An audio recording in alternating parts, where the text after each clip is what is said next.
Ce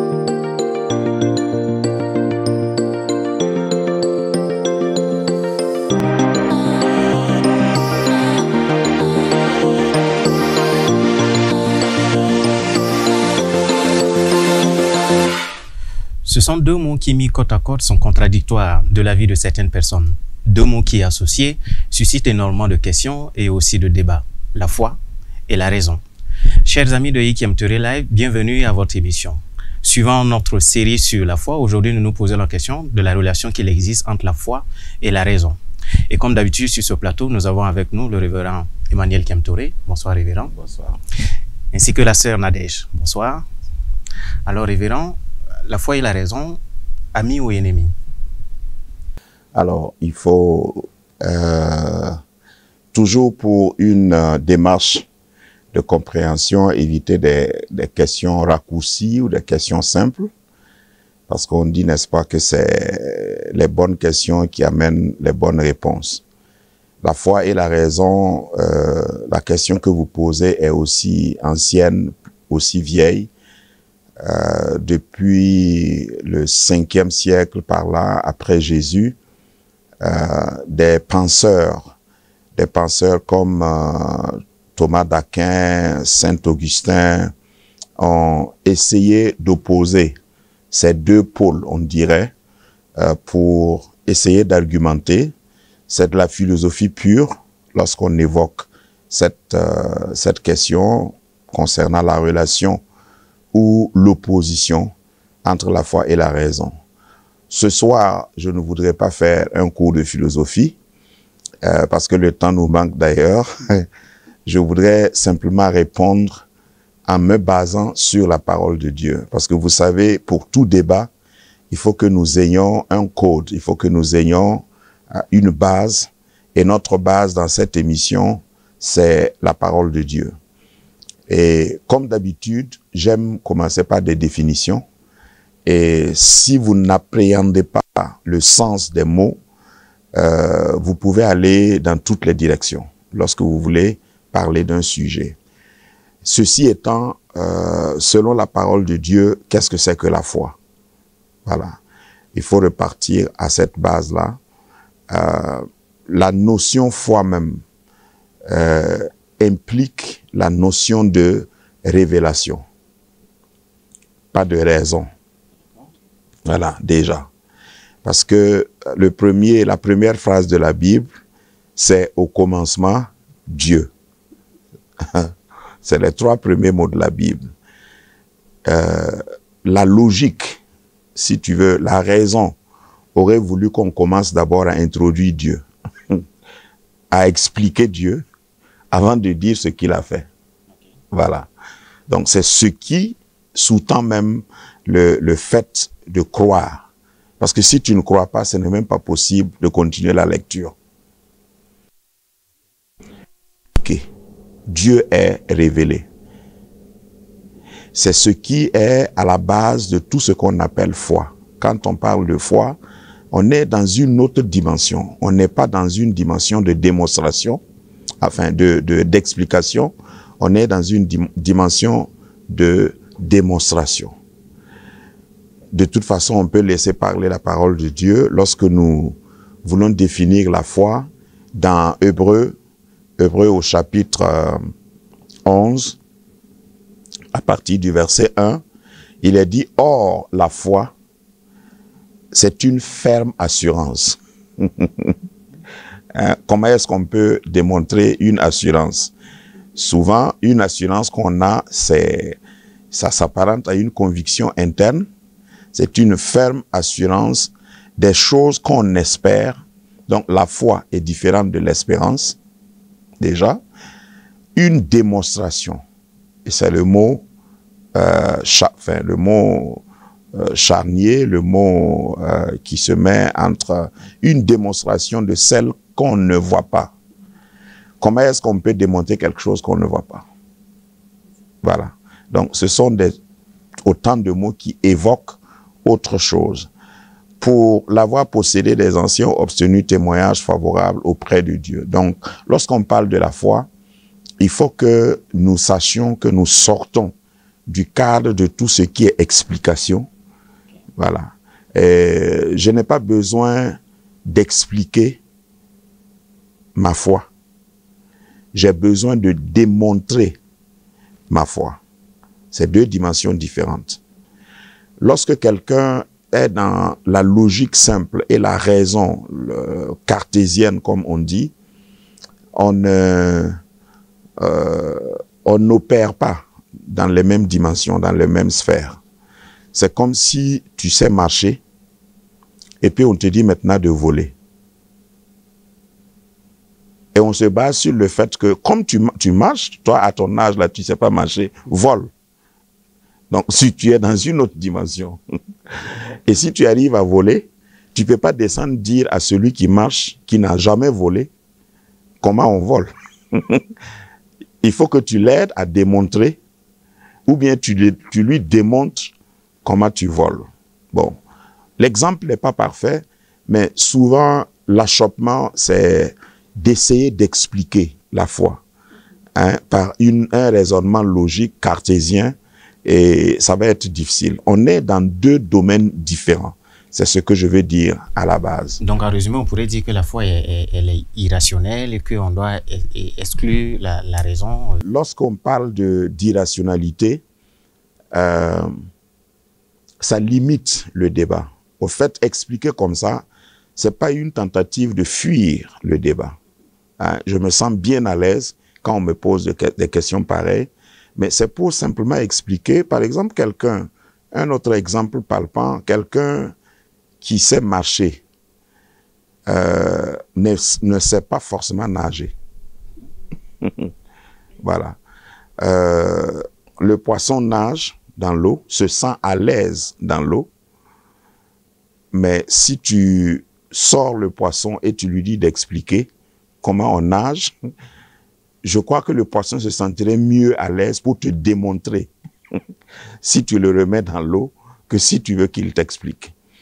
Alors, les deux dimensions, souvent, il y a des domaines comme ça dans la vie que nous voyons et que nous croyons, mais nous ne comprenons pas, mais nous croyons.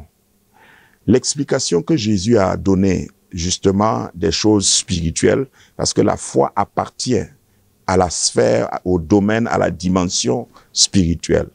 Jésus a rencontré, ou un docteur de la loi, de la logique, de la pratique religieuse logique, a rencontré Jésus dans Jean chapitre 3, dans les évangiles.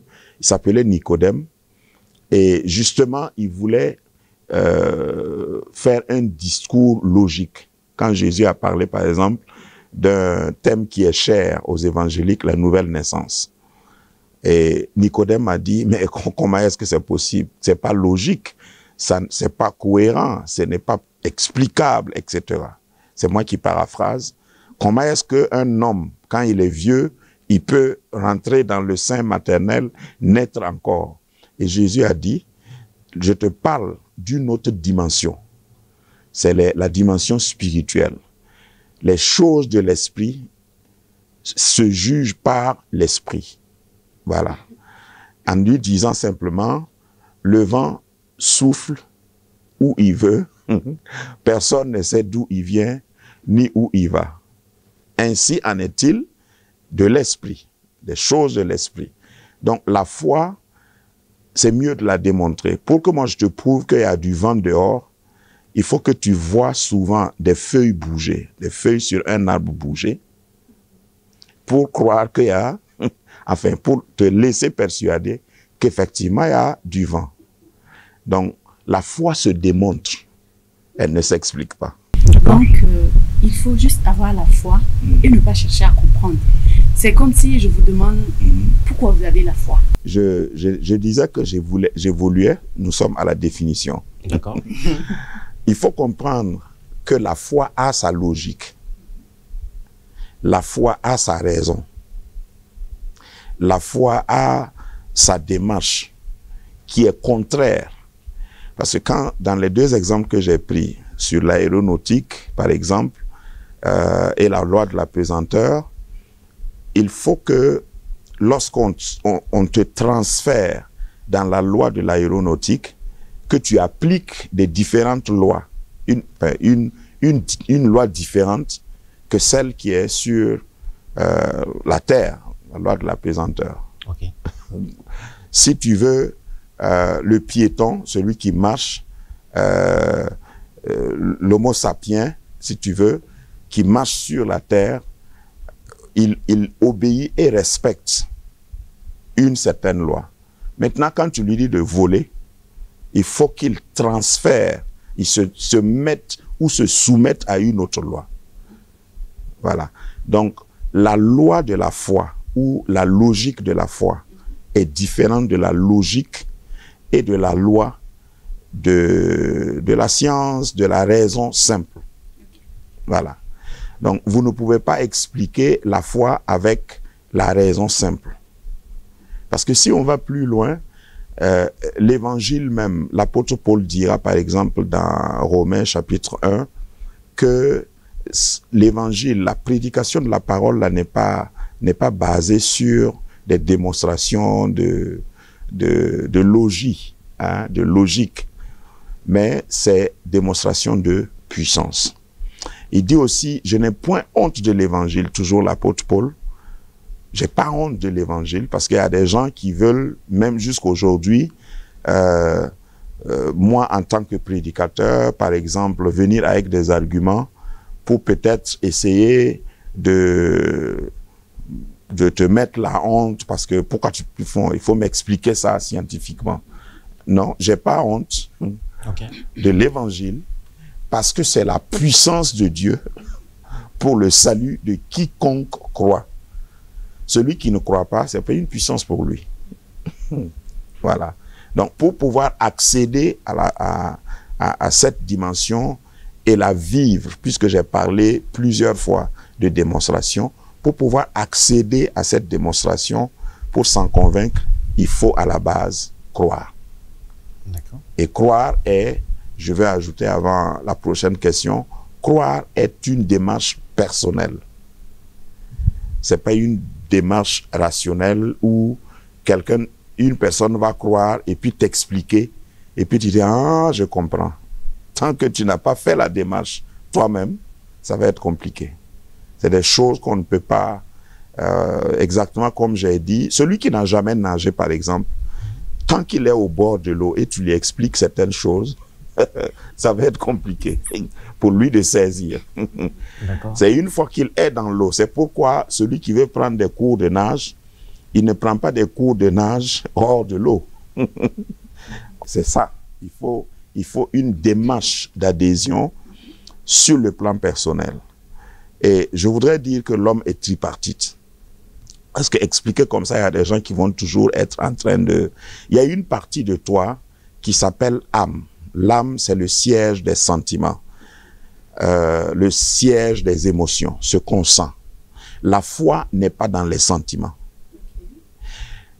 La première partie de l'homme, je disais tripartite, 3 parties, c'est l'esprit. L'esprit, tu es conscient que tu as une conscience. Mais si on te dit où se trouve ta conscience, ça va être difficile de le démontrer. C'est pas facile de séparer les 3 parties dont je parle. La 3e partie, c'est bien entendu le corps.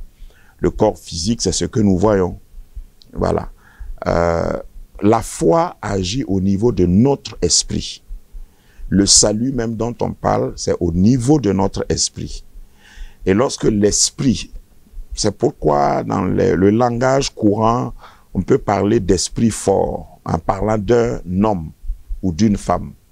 Hein? C'est-à-dire que c'est des gens qui ont quelquefois, par une certaine démarche, dépassé le niveau de tout ce qui est sensation, tout ce qui est émotion, et donc l'esprit dirige nos émotions, et nos émotions sont manifestées à travers notre corps, notre physique. C'est un peu complexe, je l'admets, mais comme j'ai dit, il faut vivre la chose avant de pouvoir oser même expliquer ou essayer d'expliquer. Parce que c'est pas l'explication qui va amener ça. C'est comme si vous me demandez comment Dieu a commencé. Bon, il faut croire. Dans Hébreux 11, il est dit, c'est Hébreux 11 verset 3, on dit c'est par la foi que nous reconnaissons que le monde a été formé par la parole de Dieu. Dieu a parlé, le monde est venu en existence, en sorte que ce qu'on voit n'a pas été fait de choses visibles. Ça sous-entend que le visible est commandé par l'invisible. Là, on ne parle pas d'explication, parce que c'est ce que tu vois, ce que tu peux toucher, que tu peux expliquer. D'accord. On a déjà encore une question? Ok, moi je voudrais savoir. Ouais. C'est vrai que j'ai la foi, mais vous, en tant que prédicateur, vous êtes assez souvent sur la chaire, vous vous adressez à un public auquel vous essayez de faire comprendre certaines choses spirituelles pour qu'elles puissent le saisir. Donc en ce moment, est-ce que vous n'êtes pas en train d'envoyer la foi, de par votre prédication, de par vos enseignements, à cette dimension de raison-là pour qu'ils puissent le saisir, ne serait-ce que par la foi? La Bible, par l'apôtre Paul, encore une fois, dit que la prédication de la parole de Dieu, en réalité, en substance, a pour but de susciter la foi. La prédication a pour but de susciter la foi. Mais la dernière étape, la dernière démarche appartient à celui qui écoute. Lorsque je prêche la parole de Dieu, lorsque je te dis, Jean 3,16, Dieu a aimé le monde, tout le monde, Dieu les aime, et le monde est perdu, etc. Il faut que tu engages ta foi.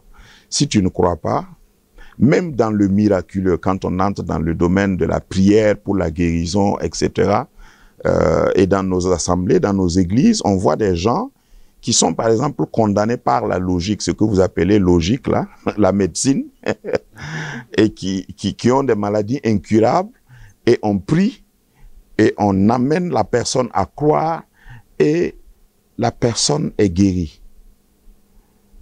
Bon, on résume ça, même dans le monde, on dit c'est un miracle. Mais si vous demandez à un médecin, le médecin qui suivait ce malade-là, pour qu'il vous explique comment ça s'est passé, bon, c'est pas son domaine. Mais vous demandez à moi, pasteur, je vais vous expliquer ça avec un large sourire. Mais c'est vous qui n'allez pas être satisfait de mon explication. Okay. D'accord.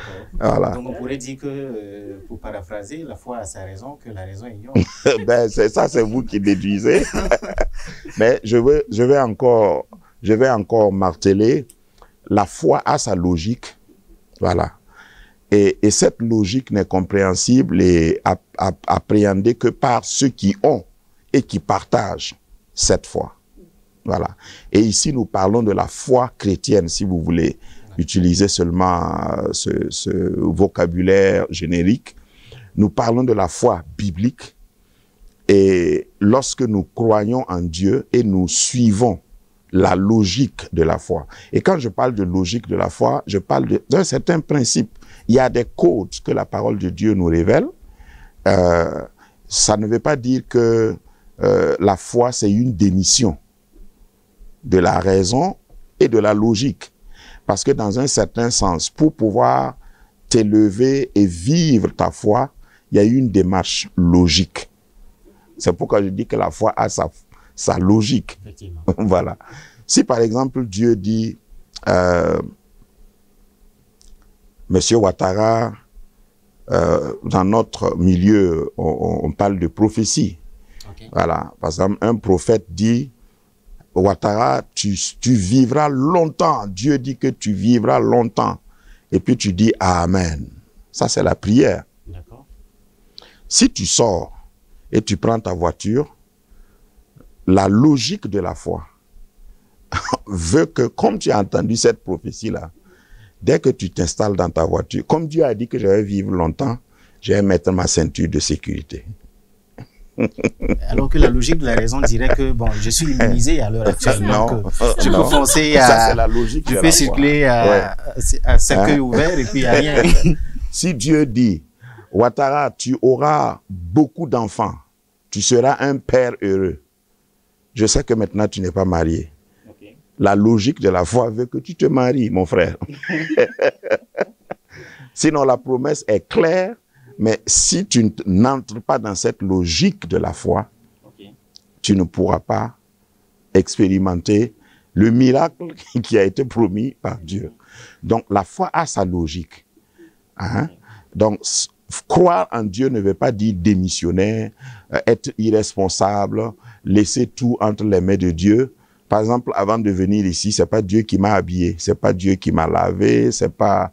Donc, mais je crois en Dieu. Donc, c'est pas pour mettre des limites à la foi. Je crois en Dieu et je dois quand même exercer mon adhésion à ma foi là par des démonstrations, par le respect d'un certain ordre, d'un certain principe que Dieu a déjà établi. Parce que je crois en Dieu, et le simple fait de croire en Dieu me pousse à savoir que c'est Dieu qui a mis en moi de l'intelligence. Cette intelligence-là, je dois diriger ça selon ma foi. Voilà la logique de la foi. Nous pouvons lire également dans 1 Corinthiens 4:20, 1 Corinthiens 4:20, l'apôtre Paul dit, « Car le royaume de Dieu, parlant de cette sphère de la foi chrétienne, de la foi biblique, le royaume de Dieu n'est pas en parole, mais en puissance. » Et il a argumenté plus loin pour dire que sa prédication ne repose pas sur des discours persuasifs, la philosophie humaine, mais sur la démonstration de l'esprit. Donc, c'est une sphère, il faut reconnaître qu'on n'opère pas dans la même sphère. C'est toujours Paul qui dit que il n'a point honte de l'évangile, car c'est la puissance, c'est une puissance de Dieu pour le salut de quiconque croit. Et c'est dans 1 Corinthiens 2:4 qu'il a encore appuyé, ma parole et ma prédication ne reposent pas sur des discours persuasifs de la sagesse, donc de la sagesse humaine, mais sur une démonstration d'esprit et de puissance, afin que votre foi fût fondée non sur la sagesse des hommes, mais sur la puissance de Dieu. Donc, le but de la prédication, comme tu le disais, c'est pour susciter la foi et permettre que quelqu'un base sa foi sur la parole de Dieu. Parce qu'il ne faut pas croire en n'importe quoi. La foi doit avoir une base, et la base de la foi biblique, c'est la parole de Dieu. Pas le miracle. Parce que vous me provoquez avec ce thème. D'accord. Et c'est une très belle conclusion, chers amis de Ikiem Touré Live. Nous avons abordé cette question de relation entre la foi et la raison dans un cadre purement chrétien, dans une confession biblique, en acceptant Jésus-Christ comme Seigneur et Sauveur personnel. Et nous comprenons au dire de tout ce que nous avons entendu, que la foi et la raison ne sont pas, on ne peut pas les mettre sur la même balance, elles ne sont pas comparables et elles ne se combattent pas forcément. Ce sont deux choses qui ne révèlent pas de la même sphère. Si vous avez encore des interrogations à propos, vous pouvez nous écrire en commentaire ou tout simplement nous joindre au numéro qui apparaît. Bonsoir chez vous et rendez-vous à la prochaine émission.